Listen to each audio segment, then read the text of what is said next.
to the Perfectly Imperfect podcast, where perfectly imperfect people join together to converse about God and life experiences, how life affects our day-to-day, whether that be negatively or positively, while also including how our faith pieces us together and heals us in the process, no matter how flawed you are.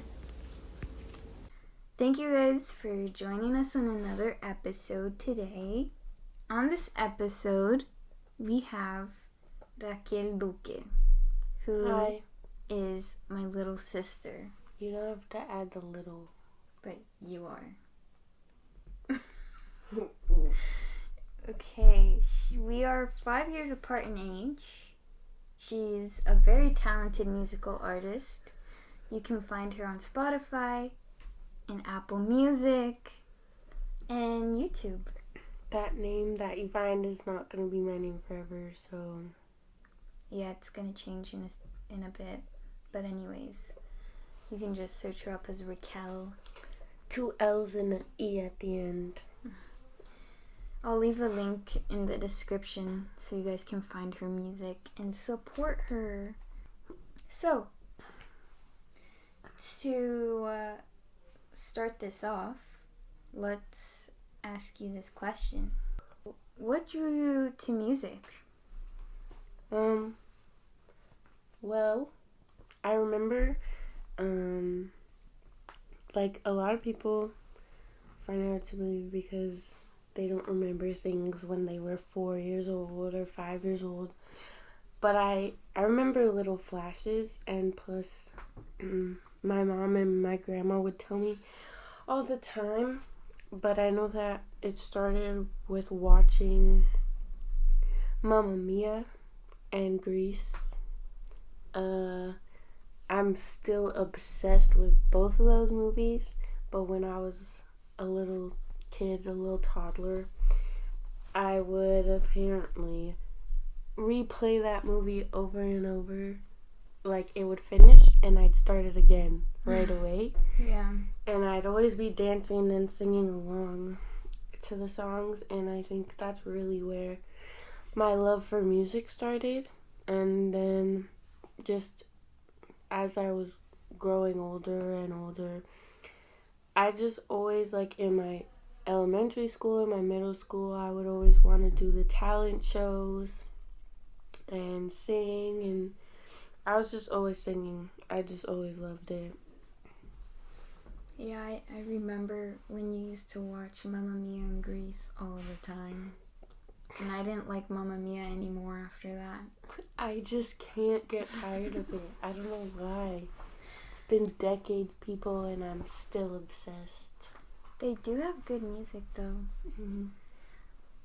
So, when did you realize you wanted to turn your music into a career? I don't even remember. I feel like I just always said, like, I want to be famous when I was little. And I always just pretended that I was, like, I was on tour when I was, like, taking a shower. Or, like, just anything, like, listening to music. I'd always have, like, a remote or something as my microphone when I'm by myself. I would just always pretend that that's, like, what I was doing. And, like, I think in middle school, I really was seriously thinking about it. I would, like, in some of my projects and stuff, like, they'd ask, like, questions, like, what do you want to be when you grow up? And I would always just say, a professional performing artist. Because I didn't like how it sounded when I would say, I want to be a famous singer. So I searched up what the technical term was. So yeah, I think I've always wanted to, literally, my whole life. Yeah. No, you used to sing all the time as a little girl. It reminds me of little Emmy, our cousin, because she does the same thing. She's probably gonna follow in the footsteps. Probably. So, how has music in general influenced your life? I think it's always just been a huge part of who I am. Like, when I was a kid and in school and stuff, and music classes would always be my favorite subject. I really hated every other subject. Like, it's not that I was bad at them. I always got decent grades, but I just didn't want to do anything else but music class. And then I got to high school and I decided to join a regional arts program at St. Thomas Aquinas. So I did that for 4 years straight, and that really just helped me learn a lot more about actual music and notes and being able to read music and hear things out.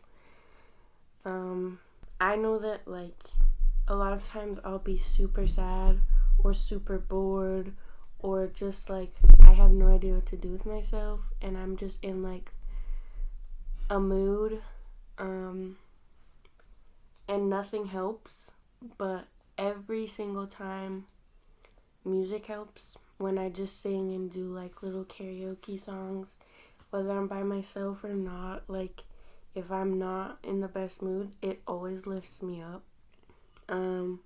Or even just listening to my favorite music or my calm R&B playlist. Yeah. And I love a lot of genres too, so it's just like, I always think about if I didn't have music, I would either just be really boring or really depressed. Because, I don't know. Yeah, it's not something I can really explain. It's literally just a part of me, and I don't think I'd be the same without it.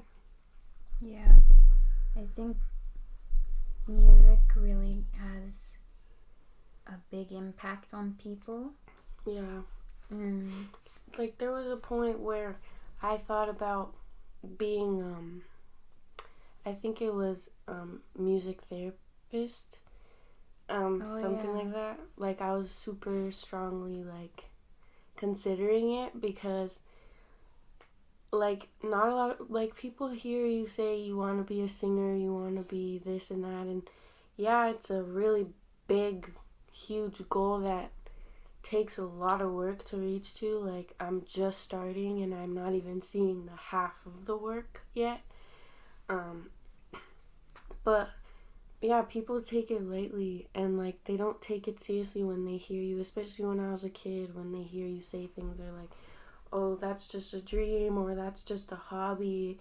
Like, you can't actually really do that. Like, you need a real job and da-da-da-da. So most musicians don't even make it and they're broke their whole lives. Like, things like that.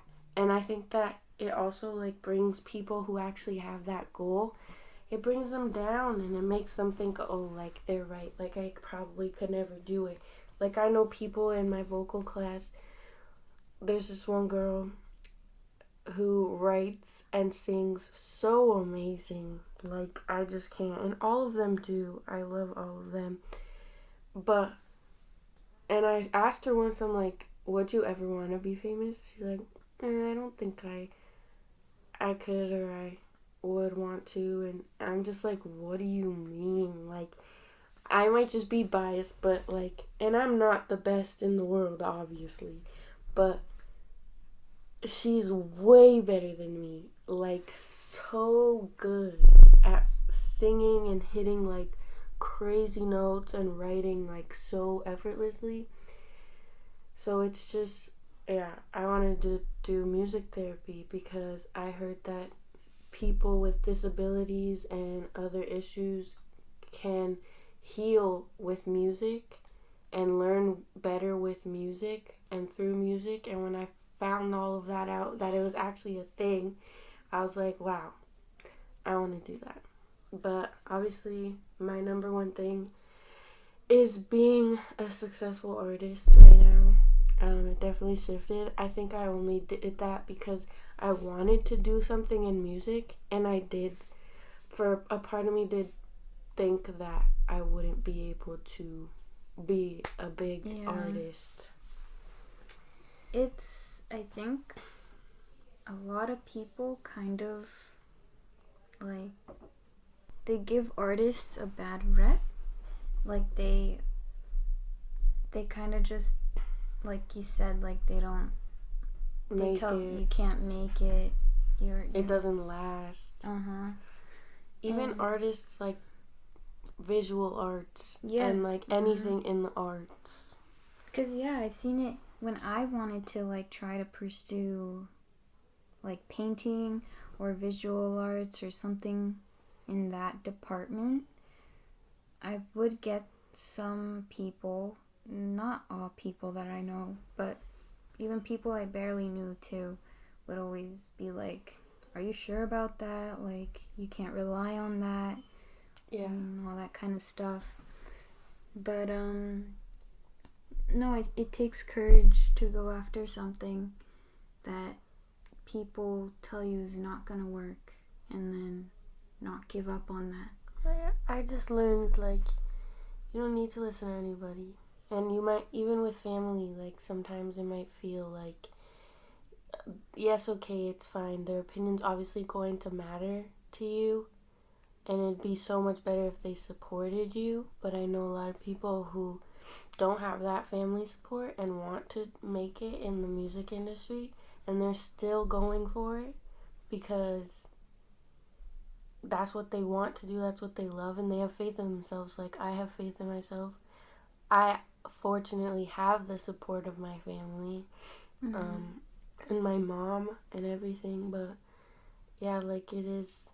Because it is a hard industry too, and you have to work super duper hard to really get where you want to get. But it's not impossible. Yeah, no. So, how has music made itself into your heart? To be honest, I had a lot of moments being in the vocal program, because just I grew up with the same class. Every 4 years I was with the same people, for the most part. And, like, we all still keep in touch now. Like, we became a little family.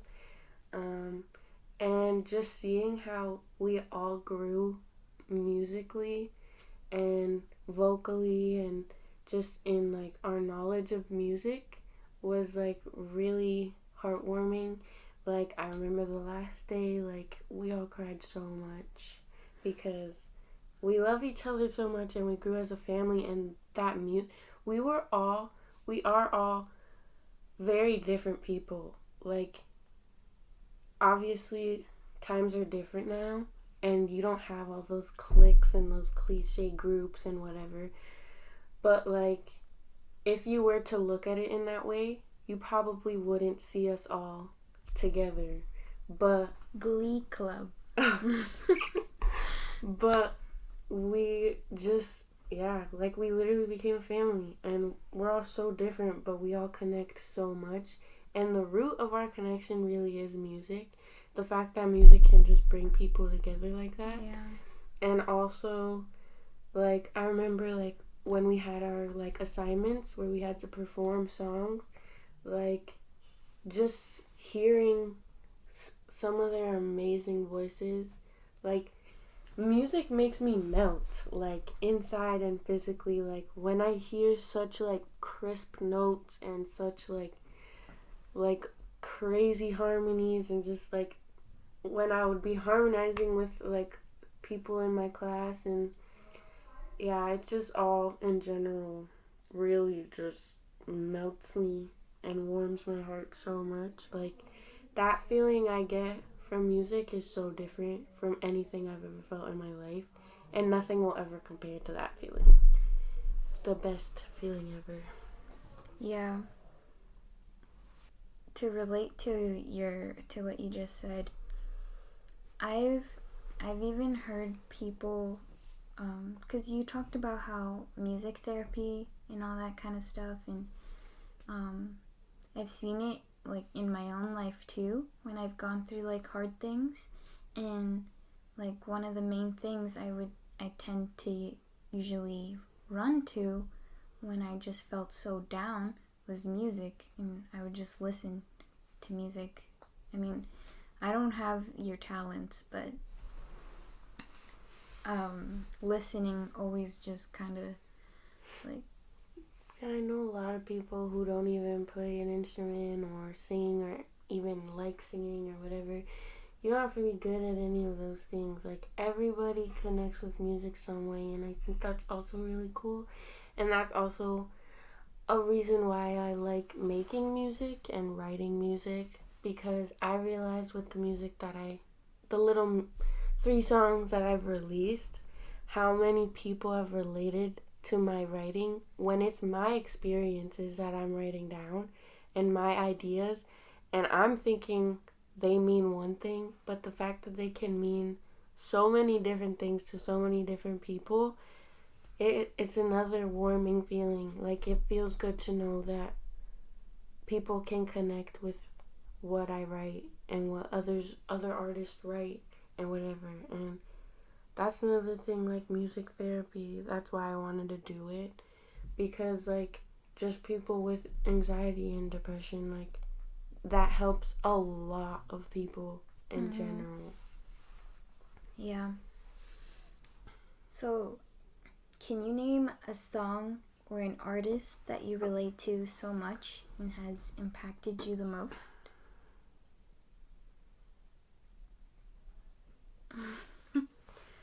I definitely have a lot of favorites.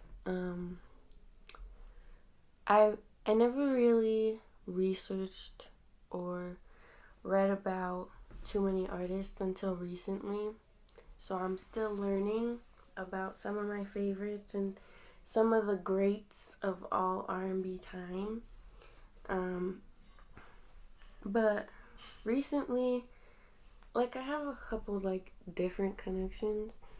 I think, for one, I recently researched Jessie Reyez, and the cool thing with her is that there were so many connections, like weird coincidences that I noticed that we had, just in the fact that obviously, like, she lived in Toronto and we're here, but the fact, like, she went to a school called the Remix Project, and it's basically just like I think it's from like ages 16 to like 23 or 24, and they literally just help you work on your craft. They give you the space to work on your talents and the resources to learn and to grow musically. I applied for that school like 3 times, but I didn't get in. It wasn't meant to be, and that's okay. I know that I had a different plan, clearly, with the connections that I've made and the companies that I'm working with now. But I'm not going to say too much.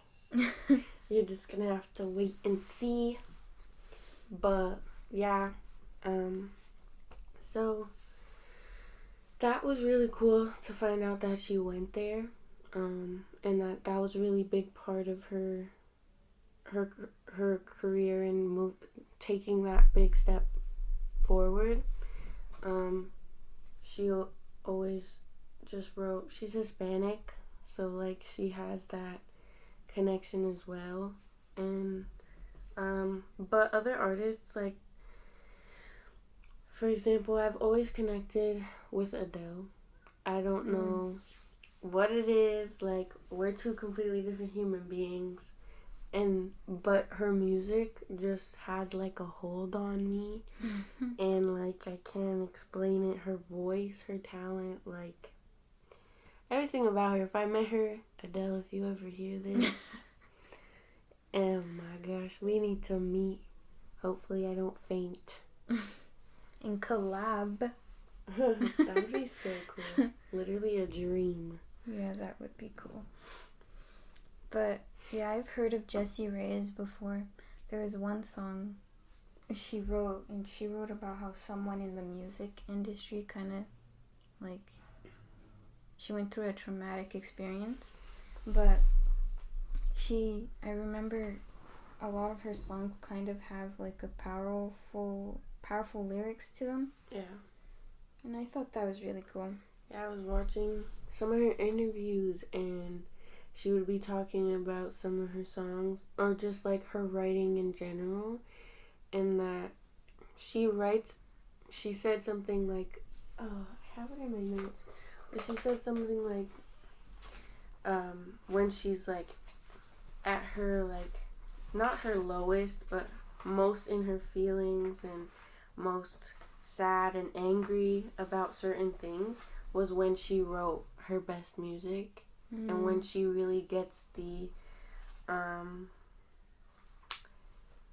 what's the word, the willpower, the like the motivation. the motivation to write music. And she said, because I was taking notes, and she said that she releases more sad songs because she feels when she's happy, she just she just lives in those moments, whereas when she's sad or hurt, it feels like a poison that she needs to let out.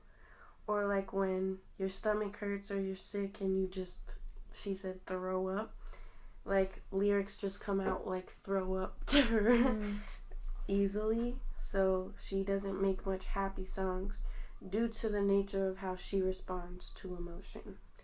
So I related to that too, because I noticed that, yeah, I know that if I really tried to and worked on it, I can make a upbeat, fun, happy song, but they don't mean as much as when most of my songs I've written when I'm down bad, like, or when I'm just heartbroken, or when I have all these emotions that I don't know what to do with them and they're just taking over me. Like, writing is kind of like my therapy with that. Yeah. That's pretty cool. I feel like for most people, those kinds of songs are usually the ones people resonate with the most. Yeah. So, why do you think music can be so powerful? Well, there's so many reasons, some that I've already said, but just to reiterate, because I guess it goes with everything that I was saying, music therapy, how it helps so many people, and people with disabilities and just mental illnesses and just little struggles people are going through. Even if it's just a moment of struggle, how strongly it helps people, and how everyone around the world can just connect to music on like a deep level, where they feel like wow, like that's my life, like that's how I feel right now. For one, it gives them that sense of like security in a way, where they know that, for one, they're not the only ones who feel the way they feel. They're not alone in that sense. And like, I think that's really powerful. But yeah, those are the main things. Yeah, I think that is what makes music so powerful. And I think it really it can change people. So, how do you think music brings you closer to God? For one, I don't think I would be, like, I got my talents because of Heavenly Father. I thank Him every freaking day to have blessed me with these talents, to have blessed me with the opportunities that I've been getting lately. Because it really is a blessing. Not everyone gets the opportunities that I've gotten and the resources that I've had. Even just to be able to go to a school where they focus on the arts and music so that I can learn and grow my knowledge. Just that alone, but also like the hymns and the primary songs, they always have my heart. I grew up singing those songs, and I always loved singing those songs. And I'm singing in church on Sunday, and I'm singing at Lena's baptism. Yeah. So the songs that I'm doing, one is I Stand All Amazed. That one has really been, like, every time I practice it, I, like, almost start crying every single time. Just because I feel the Spirit when I sing the song. And the words that are being said, I do relate to right now. In the sense of, like, just the first line, like, I stand all amazed at the love Jesus offers me. And then there's a line that says, one second, that says, such mercy, such love and devotion. And the biggest one for me is when it says that for me, a sinner, he suffered, he bled and died. Because it just reminds me of everything that God has done and continues to do for me and everyone. And it's a good reminder. Yeah. And it's just a feeling, again, I can't explain. It's like that Spirit that's there. And the song for Lena's baptism, she picked it. It's her favorite primary song. And it's called I Will Walk with Jesus. And that one too, like, it's just, I know it's something little, just people asking me to sing at church and singing at Lena's baptism, but it's also, like, I feel like it was a sign Heavenly Father made this happen, because it definitely, both these songs have reminded me a lot more of what I needed to be reminded of. And just really, it's not that I forget, I just don't really remember how important and how crucial what He's done and what Jesus Christ has done for us really was and really is. So yeah, it's definitely brought me closer in that way. No, I get what you mean in the sense that we sometimes forget and we need to be reminded, because I'm also the same, and so I've had many of those moments where, like, I remember certain things, and I have those moments with the Spirit, and it just overwhelms you, and I have felt those same moments too, where, like, I'm singing a hymn and, like, the Spirit just kind of takes over and tears are just falling down. And that's pretty profound. And I think that's another example, of how strong music is. Yeah. In every genre, in every way. So, yeah, it definitely makes you feel closer to God. And I think that's why He always has us singing hymns. Yeah.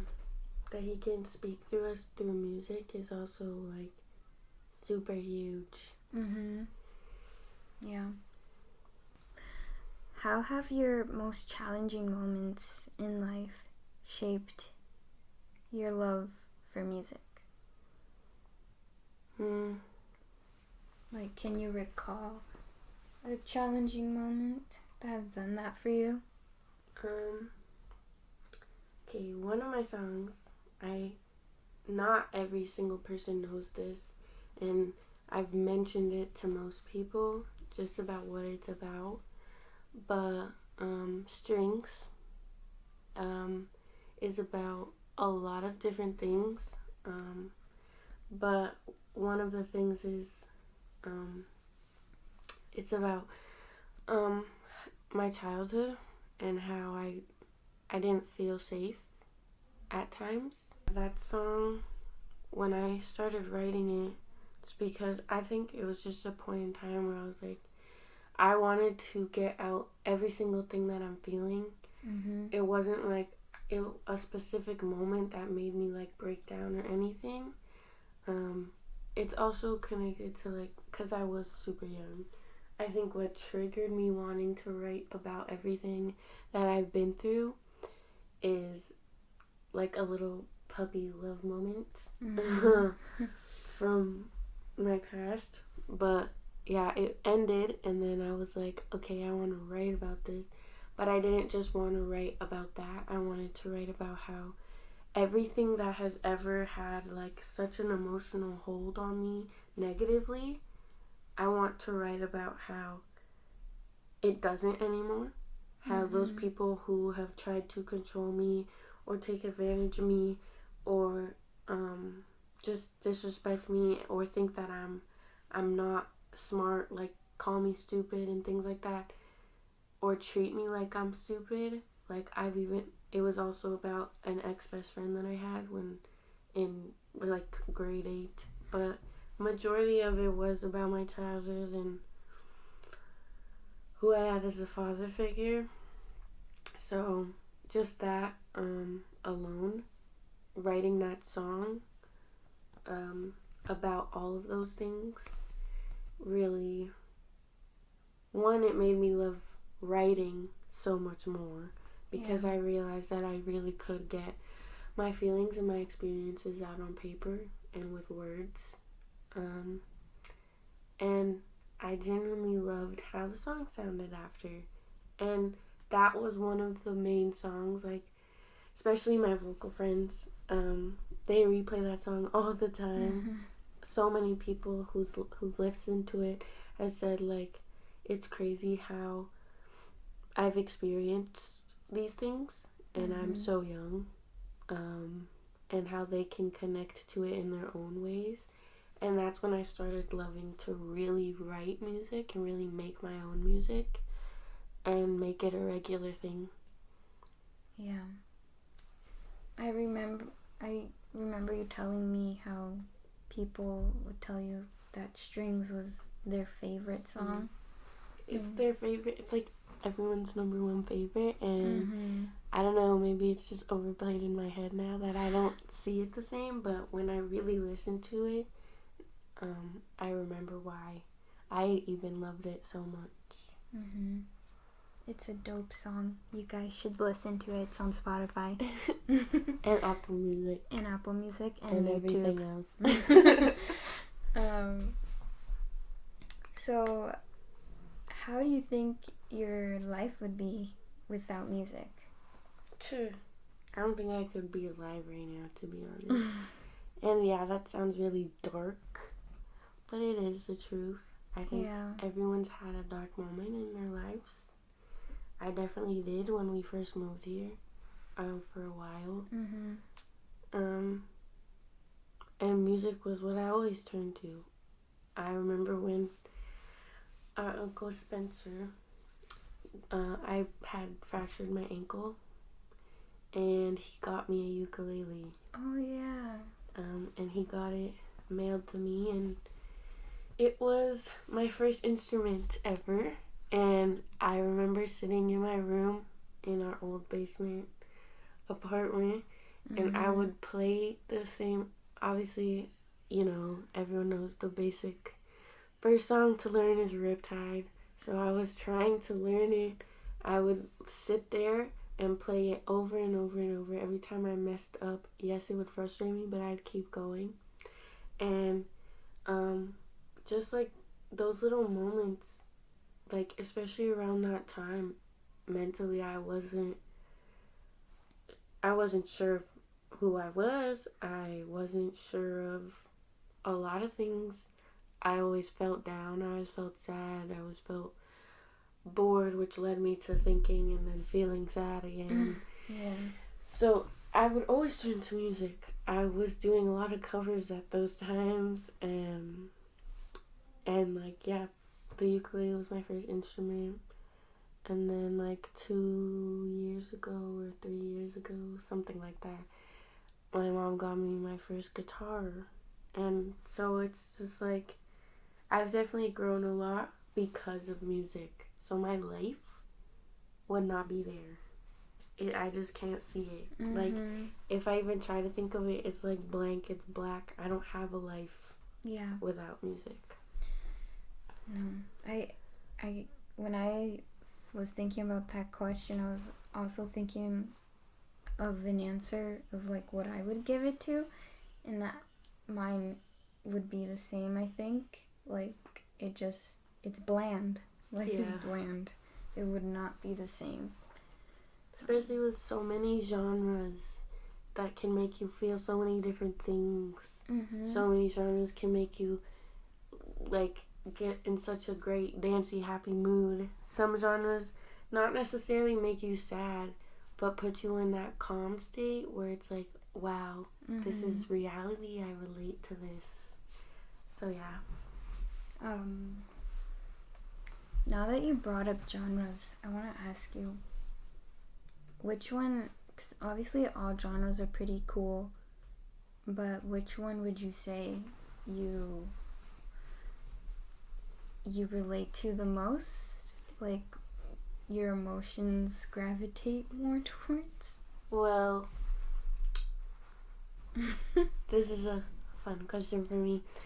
I'm working on being an R&B artist right now, because R&B has not only changed so much over the years, and I love the older times, the 1800s, the 1900s, like the 1990s, 1980s. Like, I've heard so much different music in that genre, but every single time the words just, like, I don't know, the lyrics just always have that connection with me. I'm a very emotional person, and I think R&B is really good for portraying those emotions in music, but also not just how, like, the emotions are, but also the sound of R&B. The feeling is really calm and chill, and even sometimes when it's a little more sped up, it's still that cool vibe. Yeah. And I love that. No, I really do see what you mean with R&B. I think for me, my top genre for me would probably be indie music and a little bit of alternative in rock, but not so much hard rock as before. I had my phase, but I mean, I still listen to rock and stuff, but it's just different now. But like, I feel like I have such an emotional attachment to rock and alternative, because those kinds of songs, like, some of them can be angry, and sometimes that was the only way I could get my anger out, I guess, because I related so much at the time, especially back in high school and middle school. Like, they were there for me. I remember. Yeah. Yeah.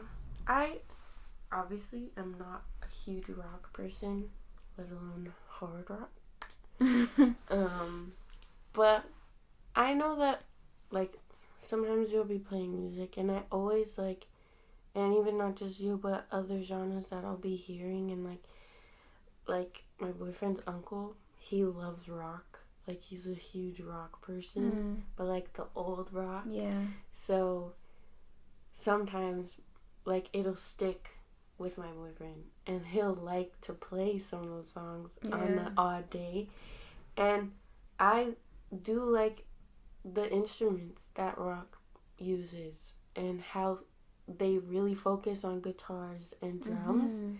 Those two instruments are like my all-time faves. I genuinely really want an electric guitar because the way it sounds, it's just so different. Like, nothing compares to that sound. It's really, like, crispy. Yeah. And, yeah. So, when he plays songs, I'm just like, because it's just the instruments. Like, I don't even focus on the words half the time or their vocals sometimes. It really is just the instruments for me sometimes. There's this thing that I saw, like, years ago which made me see music differently. But a couple of years ago, I was reading something, and it said how music, like, talented musically people tend to focus on the instruments in the songs, not just the singer. And so that made me kind of want to do the same, and it made me fall in more love with a song because you see it in its entirety, kind of. Yeah, and from different perspectives, because I feel like it's not about, like, okay, yeah, you may not know so much about music or notes or what it took to make that song. So maybe because of that, like, I guess lack of visualization or realization, it's hard to not just listen to what people are saying or singing in the music, and that's your only focus. I know people, like, I've had friends who really don't know almost anything about music, and they're just like, oh, listen to this song, whatever, and it's like the background is very like EDM, electrical, like, type of stuff, and I'm just like, and then the words aren't really much, but they like it because it's like and I'm just like, yeah, I get it. I'm a very bassy person. I love a lot of bass, but when I can hear it, not when it's like electrically made. That genre is cool too. I'm not hating on it. But yeah, I just like the songs where you can really hear the instruments, the piano, the guitar, the drums, even little instruments like the triangle or a tambourine. I know there's a lot of Latin songs with the cowbell. Oh yeah. And I'll hear that and I'm like tapping the air. But yeah, I really like listening to the instruments. When I find songs that I really like, I focus on the vocals, but also the instruments, because everything just makes a difference. And when you blast that thing, you'll hear everything. This is probably going off topic. Did you see Stranger Things? Like all of it? Yes. Yeah. Did you see Eddie when he was on the electric guitar? Doing Master of Puppets? Oh yeah. Yeah. My memory's really bad, but I remember. That's the best part in that entire season. We get it, you're crushing. Anyways, so we are going to close this episode. Hopefully you guys enjoyed it. It's a little bit different, but I thought it was really cool that we touched on this topic. Yes, music is more than what y'all think. For sure. So, thanks, Raquel, for being a part of this podcast. Yeah, you're welcome. It was a pleasure. And we're going to make sure that you come back for another episode. Okay. And for all of you at home or wherever you are, make sure to come back here every week where we talk about God and life. And you can follow us on social media and Spotify. And thanks for tuning in. Peace, y'all.